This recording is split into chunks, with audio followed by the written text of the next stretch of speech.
Tensions between France and Britain put the U.S. in an uncomfortable place.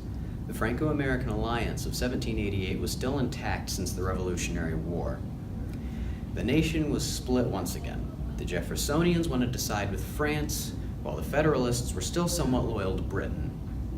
This left George Washington to make a difficult decision, but he believed that the new nation was too weak and fragile to engage in war.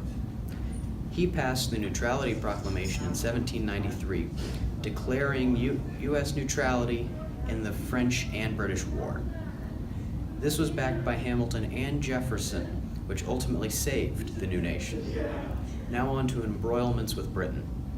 For years, Britain kept control over the frontier post on U.S. soil, which defied the peace treaty of 1783. The London government did not want to abandon the valuable fur trade in the Great Lakes region, and British agents openly sold firearms to the Miami Confederacy, an alliance of 8 Indian nations who terrorized Americans. The Jeffersonians felt that America should again fight Britain in defense of America's liberties. The Federalists opposed this action because of Hamilton's hopes for economic development dependent on trade with Britain. Alexander Hamilton, leader of the Federalist Party, became unpopular due to his financial policies. Therefore, succeeding George Washington as president was John Adams. He beat Thomas Jefferson in the election of 1797. During Adams' presidency, a volatile situation erupted with France, causing high tensions and a call for action from the U.S. president. Chief Justice John Jay was sent to England in attempts to avoid war, though he was at a disadvantage with negotiations. He managed to negotiate the British into leaving their outposts in the U.S. territory. Britain also agreed to pay damages for captured U.S. vessels, though it was not stated that the seizure of American ships would cease. It was also stated that the U.S. would pay pre-war debts to British merchants.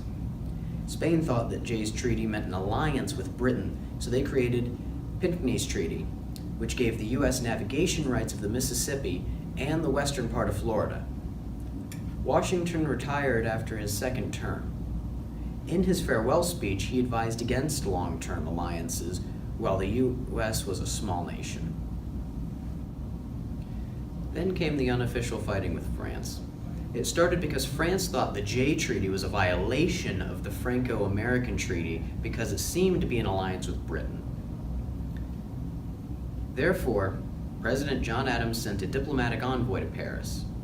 In order to speak with Charles-Maurice de Talleyrand, the French demanded $250,000. Unwilling to pay, they retreated to the U.S. and began preparing for war. From this, the Navy was created and the United States Marine Corps re-established, and therefore kept the petty war confined to the seas.